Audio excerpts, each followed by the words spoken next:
오늘 말씀의 제목을 한번 따라 하시겠습니까? 세 가지 계명을 지켜라. 세 가지 계명을 지켜라. 이런 제목으로 말씀을 나누기 원합니다. 들어가는 첫 번째 질문, 계명이 무슨 뜻일까요?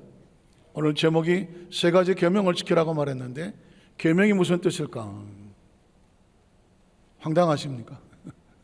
그런데 여러분 보십시오. 하나님은 말씀이시죠.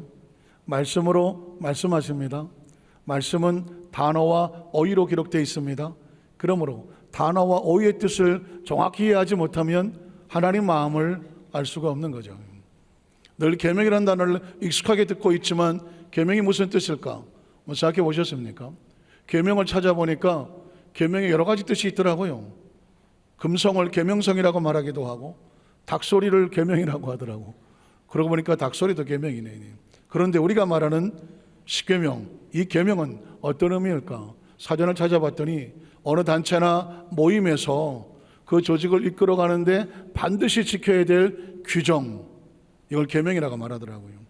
그 모임에, 단체에 함께 회원으로 가입이 돼서 유지하려고 하면 반드시 정확한 규정을 지켜야 되는데, 그래야 회원이 되는데, 규정을 지키면 회원이고 규정을 지키지 않으면 회원이 될 수 없다는 것이죠. 이걸 베이스로 하고 기초로 하고, 그러면 두 번째 질문, 그러면 십계명이 무슨 뜻일까요? 십계명, 수도 없이 들었던 거 아니겠습니까? 십계명이 뭘까? 십계명이라고 하는 것은 하나님과 우리 사이입니다. 하나님과 우리 사이에 함께 회원이 되어서 같이 동행하여 가려고 하면 반드시 지켜야 될 규정, 명령, 이게 뭐다? 계명입니다. 그게 몇 가지예요? 10가지입니다. 그래서 십계명이라고 하는 것입니다. 내가 과연 하나님과 함께 동행하며 잘 가고 있는가? 회원인가? 아니면 하나님과 똑바로 가지 못하고 그 회원의 자격을 잃어버렸는가?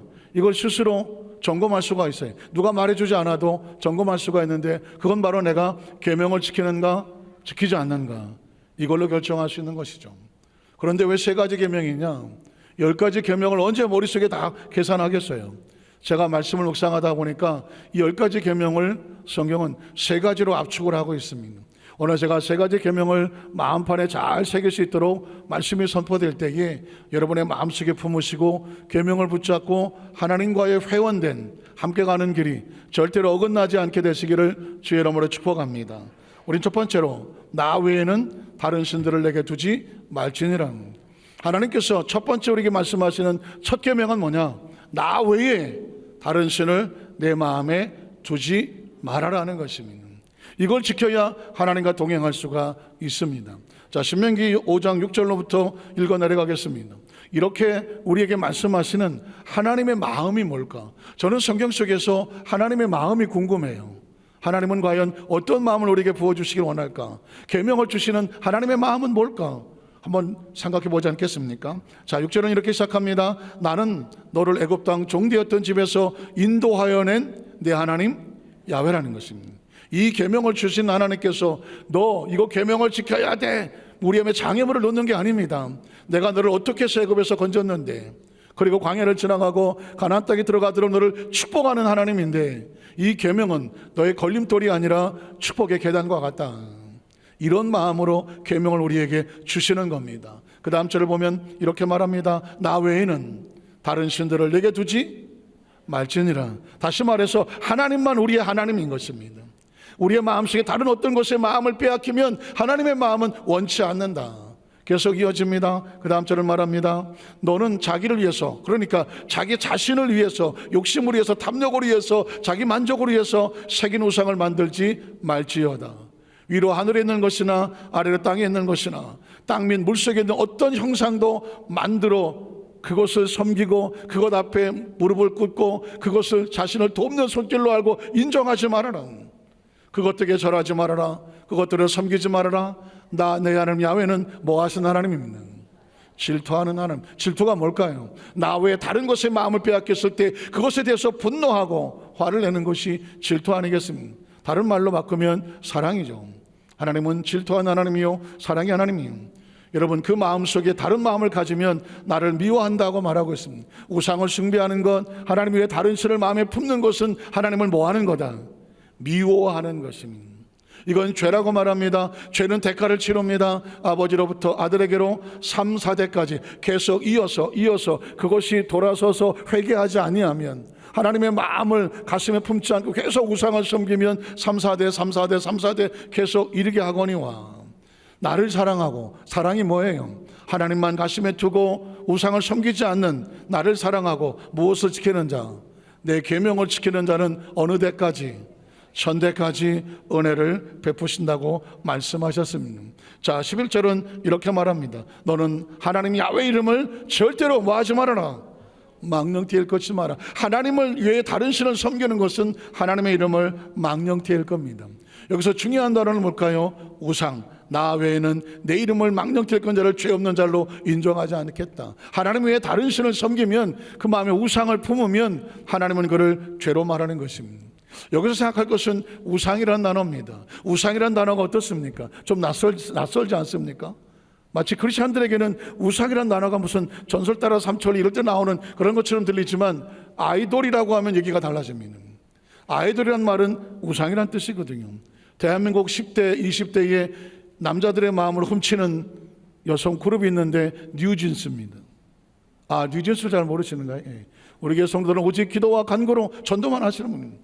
대한민국 10대, 20대 여성들의 마음을 훔치고 있는 아이돌이 있는데 누구예요? BTS. 잘 모르시는구나. 어쨌든 좋아요, 괜찮아. 세상 돌아가는 얘기, 연예인 이야기, 영화 이야기, 첫사랑 이야기 이런 건 다 제가 하고요. 여러분 오직 기도와 말씀에 연구하시고 전도만 열심히 하시면.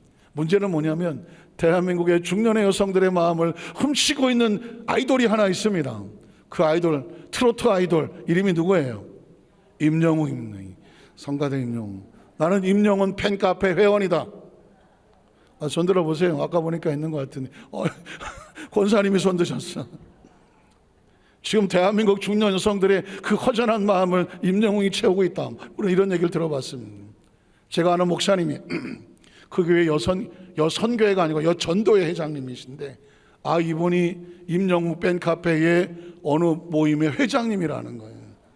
그래서 주일만 되면 불이 나게 예배 끝나면 도망간다는 거죠. 어디를 그렇게 가느냐 했더니, 목사님 나 주일날 바쁘대.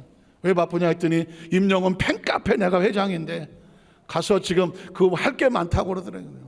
그래서 얘기를 들어봤더니 전국의 임영웅 팬카페 클럽이요, 전국 지부 조직으로 다 되어 있어. 그래서 임영웅이 어디를 간다고 그러면 그 지역이 난리가 나는 겁니다. 이분은 뭐 담당이냐 했더니 임영웅 물건 사주는 그 모임의 회장이에요. 최근에 그래서 임영웅의 차를 바꿔주자, 회원들이요 우리 돈을 모아서 차 바꿔줍시다 했더니 거기다가 돈을 내고 있대 지금. 그 목사님이 그랬대. 교회 봉고차 하나 좀 바꿔주지. 아니 교회 봉고차 하나 좀 바꿔주지. 아니 임영웅이 차 바꿔준다고 회원들 모으러 가면서 돈 모으러 가야 된다고 그래요. 어쨌든 물론 이 정도만 되면 그래도 애교 있는 아이돌이죠. 애교 있는 아이돌. 그래서 저는 가슴이 좀 철렁했어요. 우리 교회 성도들 가운데 임영웅 팬카페 클럽 회원이나 그랬더니 한 분밖에 손 안 드는 거예요.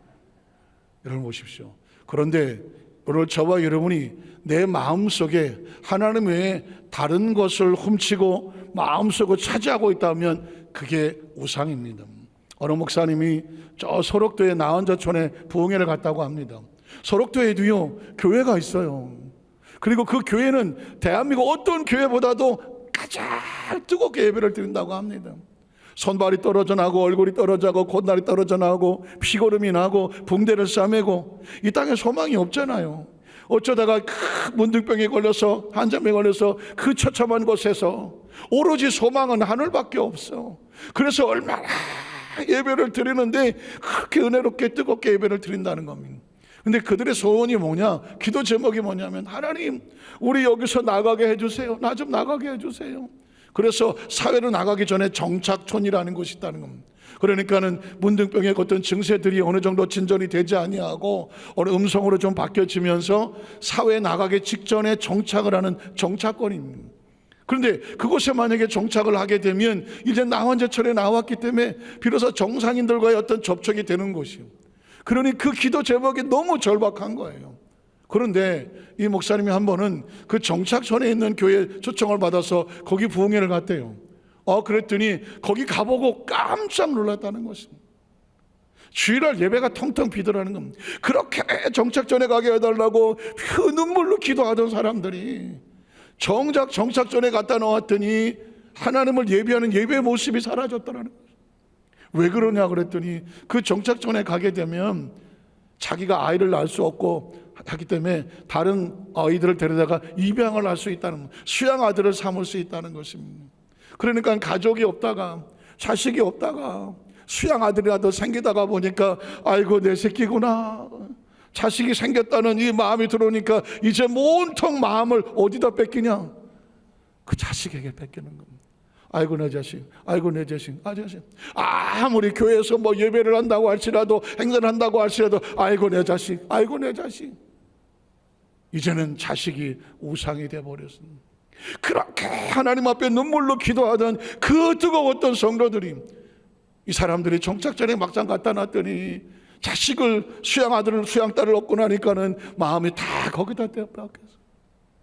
그래서 모아놓다고 부엌한다고 했더니 와서 앉아있는데 다들 맹숭하게 앉아있다. 그 머릿속에, 마음속에, 생각 속에 누가 들어있어요? 내 자식이 들어있는 거죠. 그 목사님이 하도 기가 막혀서, 마치 예수님께서 한 성전에 갔더니 성전에 있던 하나님을 예배하는 성전에 하나님을 예배하는 뜨거운 마음은 다 사라지고, 어쩔 수 없이 나와서 이거 안식이라고 예배를 드리려고 왔지만 저 집에서부터 정성스러운 예물을 가져오던 그 마음은 다 사라지고, 교회 근처 어디 와서 그냥 싸구려 어디 좀 값싼 거 없나, 옛날에는 가장 좋은 첫 새끼를 때려다가 하나님 앞에 예배를 드렸는데 이제는 그 마음이 다 식어지니까 교회 근처에 와갖고 눈깔 빠지고 발 부러진 염소나 이런 거 싸구려 하나 떠리로 사갖고, 아이고 하나님 이거 제물로 바쳤나이다. 형식은 남았는, 어쩔 수 없이 형식은 드리지만 그 형식이 우상이 돼버리고 진짜 하나님을 사랑하는 마음은 사라져버렸더라고요. 그때 예수님을 기억하십니까? 성전에 수전하는 사람들 돈을 잔돈으로 바꿔서 아이고 큰돈 내기 아까우니까는 잔돈 가져왔다고 하는 사람들, 그리고 그냥 집에 있는 거 좋은 양새끼 다 아까워서 못 드리고 못 쓰는 그 새끼들을 가져다가 드리고, 예수님이 성전에서 뭐라고 말합니까? 이 독사의 새끼들아, 내 집을 장사하는 꼴로 만들지 마라. 강도의 소굴로 만들지 마라. 내 집은 만민이 기도하는 집이다. 본질적인 그 교회의 예배의 본질을 잃어버린 그들을 향하여서 예수님께서 분노하시고 채찍질을 휘둘렀다는 그 마음이 솟구치더래요. 그래서 그 정착전에 가서 부흥회를 하러 가는데 그 목사님이 그러더랍니다. 아이고 목사님 설교하시다가 제발 문둥이 소리는 하면 안 됩니다. 문둥이 소리하면 그 사람들 마음에 상처 입습니다. 그런데 너무 화가 나서 이렇게 하면, 이 문둥이 새끼들아, 그 나환자천에서 피고름이 터지고 기도할 때 그렇게 하나님을 찾던 사람들이 정착전에 갖다 놨더니, 그래서 갖다 놨더니 그새 하나님을 다 잊어버리고, 아이고 내 새끼, 아이고 내 새끼, 마음 다 뺏겨버리고 신앙이고 봉사고 다 잊어버리는, 그래서 그냥 작정하고 거기다 대고 뭐 하는 사람들이냐고, 하나님은 어디 갔냐고 그랬더니, 그런데 놀라운 거는 그 사람들이 꼬꾸라지더라는 겁니다. 거기서 꼬꾸라지면서 아이고 하나님, 그들이 꼬꾸라지고 하나님 대신에 내가 내 자식들을 우상으로 삼았어요. 통곡하고 1시간 예배 드릴 게 3시간 4시간 통곡하며 기도하며 끝나지 않더래요. 사랑하는 성도 여러분, 회개하면 사는 겁니다. 우린 매 순간마다 그 얘기를 들으면서 아차 싶더라고요. 난 하나님께 나와 예배 드릴 때 지금 내 마음에 가장 소중한 것은 무엇인가? 성경은 말합니다. 나 외에 다른 신을 내 앞에 두지 말아라. 우상을 앞에 절하지 말아라. 너희가 나 외에 다른 신을 섬기면 내가 죄 없다 하지 아니할 것이니 그 죄로 아비로부터 3대까지 3,4대까지 갚을 거지만 나를 사랑하고 내 계명을 지키면 내가 1,000대까지 은혜를 베풀 것이다. 사랑하는 성도 여러분, 계명이란 그런, 하나님을 섬긴다고 하는 것은 그냥 뭐 내가 좋으면 섬기고 내가 바쁘면 못 섬기고가 아니라, 하나님을 섬기는 것은 우리의 생명이 달려있는 것입니다. 두 번째로 성경은 이렇게 말합니다. 안식일을 지켜 거룩하게 하라는 것입니다. 한번 따라하시죠. 안식일을 지켜 거룩하게 하라. 그러니까 우리 10계명은 3가지로 나누면 하나님과의 관계 속에서 첫 계명이라고 하면, 두 번째는 하나님과의 시간인 것이죠. 안식일을 기억하십시오. 성경은 이렇게 말합니다. 12절 이하를 보면, 네 하나님 야훼가 내가 뭐한 대로 명령한 대로 안식일, 하나님 나를 지키는 것은 명령입니다. 그 날을 거룩하게 하라. 하나님과 동행하며 하나님 안에 있게 해라. 그 다음 절은 계속 이어집니다. 엿새 동안은 힘써 내 모든 일을 행할 것이나 일곱째 날은 내 하나님 야훼의 안식일인즉 너나 내 아들이나 내 딸이나 내 남종이나 내 여종이나 내 소나 내 나귀나 내 모든 가축이나 내 문 안에 위하는 객이라도 아무 일도 하지 못하게 하고 내 남족이나 내 여종에게 너같이 안식하게 할지니라. 너는 기억해라. 내가 애굽 땅에서 종되었더니 네 하나님 야훼가 강한 손과 편팔로 거기서 너를 어떻게 하나님이 인도해내었느니 그러므로 네 하나님 야훼가 내게 명령하여 안식일을 지키라 하였느니.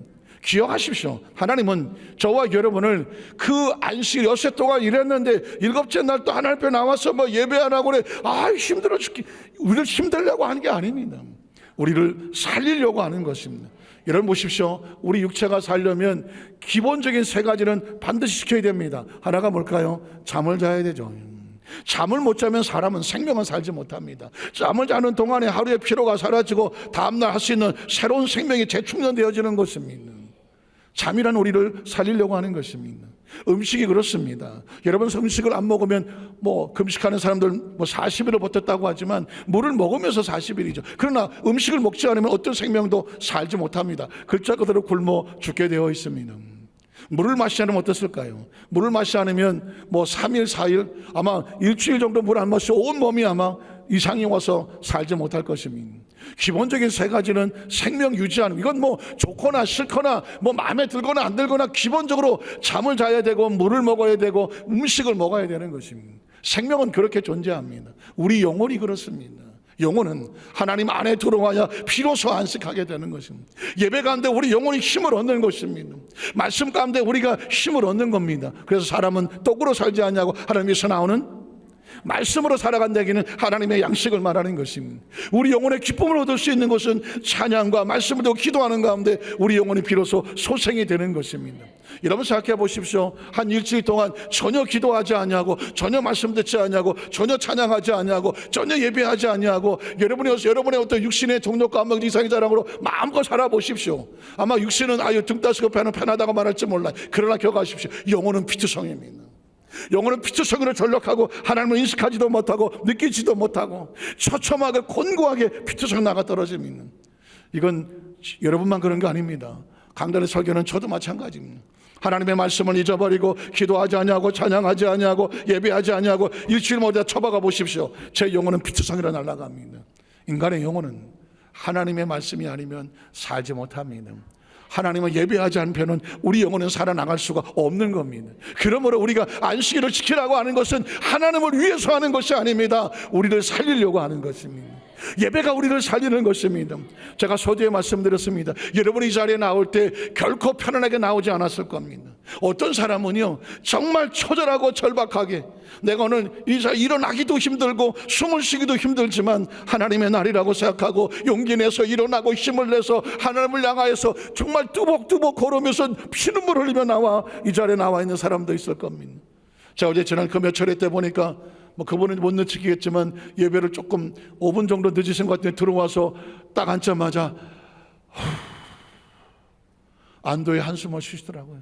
그 모습이 제 레이더에 들어오는데 그분은 저기까지 달려면서 어떻게 와서 앉았을까? 이 자리에 나와서 앉으면서 저는 육신에 들은 안도의 한숨 들이지 않은 그의 영혼이 숨을 쉬는 것처럼 버렸습니다. 사랑하는 성도 여러분, 그분이 오늘 저와 여러분이 어떻게 자리에 나왔을지 그 뒷모습을 하나님이 보고 계심을 기억하십시오. 제가 그 전에 그런 간증을 했습니다. 여의도에서 교구장을 할 때 서대문을 맡았는데 여의도에서 버스를 타고 서대문 쪽에 오다가 보면 인왕산 상거리에 차가 서게 됩니다. 그때 제 식구 한 사람이 구역시 그 지역장 한 분이 인왕산 꼭대기에 그 집이 하나 있었어요. 그래서 거기서 지역 예배를 드립니다. 버스가 보통 이렇게 오면 사람들이 막 밀리니까 여기 안 세우잖아요. 쭉 내려와 사람 여기다 세우잖아요. 버스를 딱 탄데 보니까 제가 쭉 이렇게 가고 있어. 근데 거기서 지역장이 제 눈에 들어와서 전 잃어버리지도 않아. 그분이 나이 40 넘어서 누뚱이를 뵀어. 임신이야. 한 8개월은 됐을 거예요. 얼굴은 뚱뚱 보고 겨우 한겨울이었습니다. 얼굴이 새빨갛게 해서. 그런데 한 손엔 구역신문을 들고 순복음 뉴스를 들고 한쪽엔 가방을 들고 배는 나와서 그 옆에 연세 드신 할머니 성남분을 모시고 그 꼭대기로 올라가는 거예요. 제가 버스 안에서 이렇게 지나가면서 보면서 눈물이 쫙 나더라고요. 야, 저 지역장님은 그가 이렇게 열심히 하는 삶을 아무도 못 보는 줄 알았겠지만 제 눈엔 보이더라고. 그때 깨달았습니다. 지금 이 시간에 믿음으로 살며 하나님의 헌신한 모든 성도들의 삶, 아무도 알지 못하지만 몸부림치며 신앙을 지키고 사명을 지키고 주의를 지키면서 그 발걸음을 옮기는 사람의 그 배후를, 그 뒤통수를 누가 보고 있는 것 같아요? 하나님 보고 있습니다. 한번 따라하시. 하나님이 보신다. 하나님이 보신다. 하나님이 보신다. 사람은 누가 알아주고 박수를 쳐주면 힘이 나서 말하지만 아무도 안 알아주는 거, 가장 힘들고 외로운 그 길을 걸어갈 때에 그 뒷모습 쓸쓸히 홀러가는 모습이 서러워 보일 때에 기억하십시오. 여전히 틀려서 하나님의 음성이 있습니다. 내가 네 뒷모습을 보고 있다는 것입니다. 버스에 내려서 그 지역장님이 올라가는 모습을 제가 앞서지 않고 뒤에서 묵묵히 그 모습을 바라보면서 눈물을 흘리며 올라갔던 기억이 있습니다. 여러분 기억하십시오. 하나님의 나를 지키는 것은 우리가 하나님께서 우리를 부려먹으려고 하는 것이 아니라 우리 영혼을 살리려고 하는 것입니다. 우리의 심령을 살리려고 하는 것입니다. 기억하십시오. 그날에 하나님께서 복을 주시겠다고 말했습니다. 신명기 8장 1절로 3절을 보면 하나님은 우리 마음을 알고 싶어 하는 것입니다. 오늘 명하는 모든 명령을 너희는 지켜 행하라. 그리하면 너희가 뭐하고 살리려고 하는 겁니다.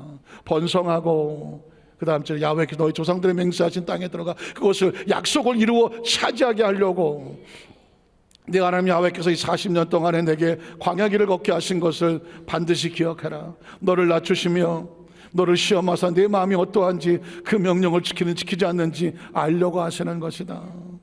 너를 낮추시며 너를 줄이게 하시며 또 너도 알지 못하며 내 조상도 알지 못하던 만나를 내게 먹이신 것은 사람이 떡으로만 사는 것이 아니라 하나님께서 나오는 모든 말씀으로 사는 줄 내가 알게 하려 하심입니다. 세 번째 계명은 이렇습니다. 모든 인간관계에서 최선을 다하라는. 한번 따라하시죠. 모든 인간관계에서 최선을 다하라는. 이제 5계명, 6계명, 지금 6개 계명이 남아 있습니다. 그러나 이걸 한마디로 압축을 하면 뭐냐면 모든 인간관계에서 최선을 다하라는. 그게 어떻게 하는 것이냐? 나를 살리는 것이다. 여러분 성경을 볼까요? 16절은 이렇게 말합니다. 너는 네 하나님 야훼께서 명령한 대로 네 부모를 어떻게 해라? 네 부모를 공경하는. 마땅히 행할 것 같지만 부모를 공경하는 이유가 뭘까요? 부모를 공경하면 하나님께서 내 부모가 복을 받을 것이다 이렇게 말하지 않습니다. 내가 내 부모를 공경하면 내 하나님 야훼가 내게 준 땅에서 누구 생명이 길고 내 생명이 길고 누가 복을 누리리라? 네가 복을 누린다고 말했습니다. 왜 그럴까요? 내가 부모를 섬겼는데 왜 내 생명이 길고 내가 복을 받을까요? 심히 부모가 아니라도 마찬가지입니다. 내 주위에 많은 사람들을 서로 용서하고 사랑하고 공경하고 그들을 위하면 놀랍게도 하나님의 법칙은 나를 살립니다. 내 생명이 살고 내게 복이 임한다고 말했습니다. 내가 부모를 공경하면 당연히 부모님은 영화람을 받으시고 부모님이 기뻐하시겠지만 그러나 하나님의 원리는 뭐냐? 내가 부모를 공경하는 이 마음이 나를 살려요. 내 생명을 건강하게 합니다. 내 생명을 복되게 합니다. 나에게 하나님의 축복이 임하게 한다는 이 원리를 하면 그 다음은 자동으로 갑니다. 그 다음 절을 보면 살인하지 말라. 왜? 네가 살인하려고 마음을 먹는 순간 그 살인하려는 마음이 누구를 죽일까요? 나를 죽입니다. 예수는 말했습니다. 네 마음에 미움을 품으면 살인한 거다 그랬습니다. 미움도 품지 마라. 왜? 네가 미움을 품으면 미움이 누굴 죽일까요? 상대를 죽여야 되는데 누굴 죽인다? 나를 죽입니다.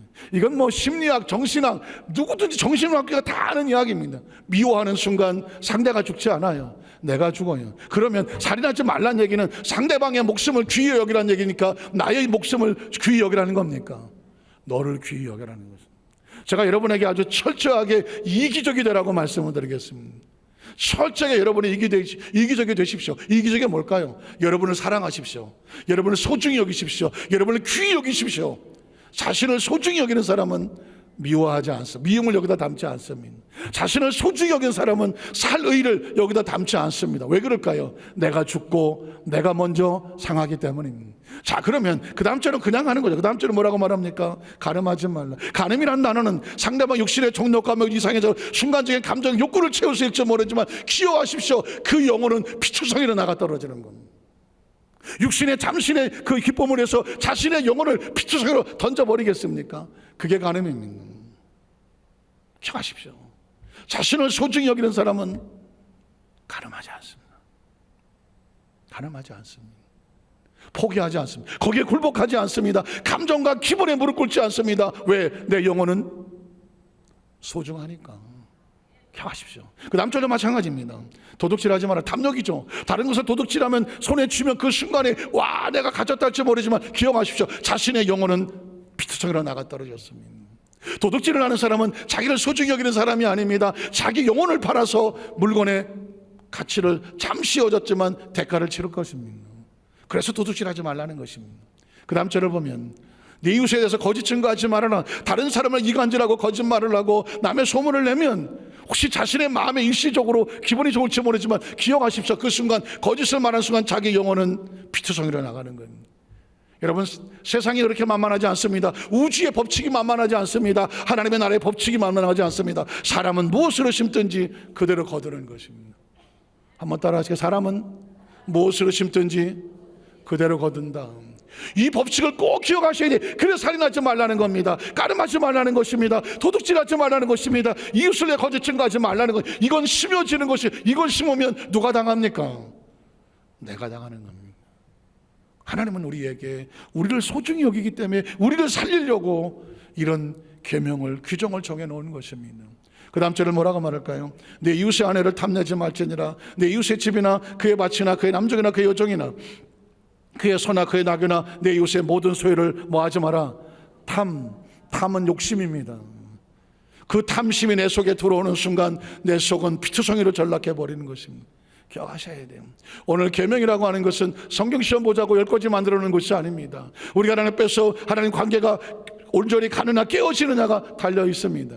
내게 주어진 내 영혼육이 온전히 사느냐 죽느냐에 달려 있습니다. 하나님은 피를 토하듯이 우리에게 말하는 것입니다. 어떻게 얻어진 인생인데, 어떻게 이루어진 생각인데 순간의 감정으로 살인하겠느냐, 순간의 감정으로 감령하겠느냐, 순간의 감정으로 도둑질하겠느냐, 순간의 감정으로 이웃에 대해서 거짓 증거하겠느냐, 순간의 감정으로 이웃의 것을 탐내겠느냐. 그 자그마한 가치의 네 영혼이라고 하는, 내 생명이라고 하는 그 영혼을 피투성이로 던져버리겠느냐. 어리석은 짓을 하지 말아라는 것입니다. 오늘 이 계명은 예수님께 안에서 두 가지로 압축됩니다. 마태복음 22장 34절 이하를 보면 예수께서 사두개인들로 대답할 수 없게 하셨다함을 바리새인들이 듣고 모였는데, 그 중에 한 율법사, 성경의 전문가죠, 구약의 전문가가 예수를 시험하여 물었습니다. 뭐라고 말했을까요? 선생님, 율법 중에서 어느 계명이 큽니까? 우리는 사실상 10개 계명이 있으면 그 중에서 뭐 좀 중요한 계명이 있지 않을까? 그것부터 지켜야 되지 않을까라고 묻기가 쉽습니다. 자, 예수님의 대답은 어땠을까요?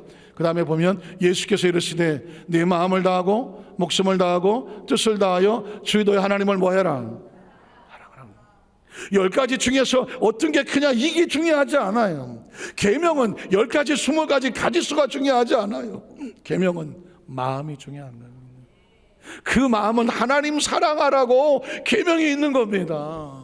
그래서 하나님 예수님 말씀합니다. 주 너희 하나님을 사랑하셨으니 이것이 크고 첫째 되는 계명이고, 둘째도 마찬가지니 내 이웃을 내 자신과 같이 뭐해라.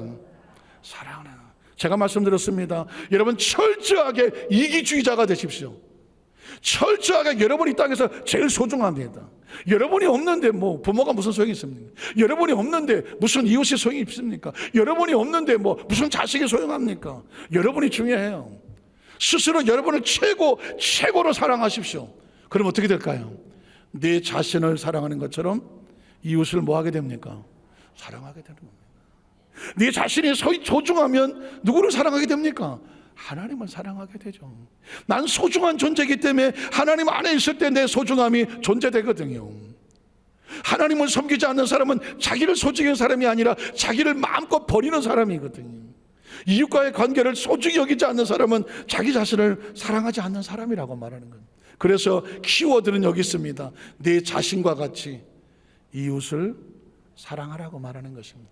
이 사람이 자기를 소중히 여기는 사람이 진짜 하나님을 사랑하는 사람을 할 수 있습니다. 자신을 소중히 여기는 사람이 어디 할 수 있을까요? 이웃을 사랑할 수가 있습니다. 사랑하라 하셨나니 이 계명이 뭐예요? 이 두 계명이 온 율법과 선지자의 강령이다. 율법은 모세오경, 선지자는 대선지 소선, 결국 구약을 말하는, 성경은 무슨 얘기를 하고 있냐고 하면 딱 한마디입니다. 너 자신을 소중히 여겨라. 여러분, 천하보다 소중한 존재입니다. 어떻게 해서 태어난 존재입니까? 어떻게 해서 여기까지 살아오셨습니까? 내 인생에 나보다 소중한 존재는 없습니다. 그러면 소중함을 어떻게 지키겠습니까? 두 가지 계명, 하나님을 최선을 다해서 마음을 다해 사랑하고, 이웃과 내 주위의 모든 사람과 더불어 사랑하고 화평하며 살아가면, 이게 누구를 사랑하는 거다? 나를 사랑하는 것입니다. 오늘 말씀을 정리하기 원합니다. 하나님은 근본적으로 저와 여러분을 소중히 여길 수밖에 없습니다. 우리는 하나님으로부터 나왔습니다. 그리고 하나님 안에서 살아가고 이 땅에 육신을 벗으면 어디로 갑니까? 하나님께로 갈 존재들입니다. 하나님께서 하나님 안에 살 존재들이니까 소중히 여길 수밖에 없어요. 그래서 우리를 소중히 여길 수 있는 방법을 10가지 계명을 주신 거예요. 10가지 더 많으면 3가지를 기억하십시오. 하나님 앞에 다른 신을 두지 마십시오. 하나님의 날에 목숨을 거십시오. 그리고 모든 인간 관계 속에서 더불어 화목하고 화해하십시오. 그게 바로 우리에게 주신 하나님의 사랑이고, 이것도 많으면 2가지, 하나님 사랑, 이웃 사랑. 이것도 많으면 1가지, 서로 사랑하고 살아라. 그게 뭐한 거다? 너를 살리고 이웃을 살리고 우리 모든 공동체를 살리는 거다.